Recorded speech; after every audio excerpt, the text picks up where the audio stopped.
Lagi ka bang nagla-live sa TikTok? May moderator ka na ba?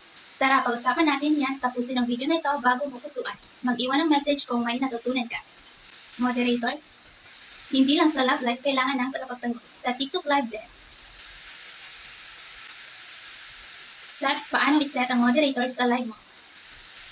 Pumunta sa profile, i-click ang plus sign sa baba. Tapos lalabas ang ganito. I-press ang live. Ganito na. Pindutin ang setting pagkatapos piliin ang moderator. Tap ito at mag-search gamit ang username at pangalan na gusto mong gawing moderator. I-press ang manage, piliin ang multi-guest and more para ma-expand ang moderator ng boxes sa loob ng live mo. Being a creator means more than entertaining. It means protecting your peace, your space, and your power. Ano ang benefits ng moderator? Tagabantay ng vibes, tagapangalaga ng peace, at tagapagsuporta ng passion mo. Hindi siya extra, essential siya.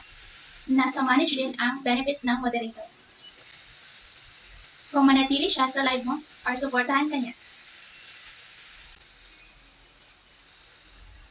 Like, follow for more at tandaan, hindi lahat ng laban, ikaw lang ang dapat lumalaban. Visit my live everyday. Kung gusto mo ng followers, thank you and God bless.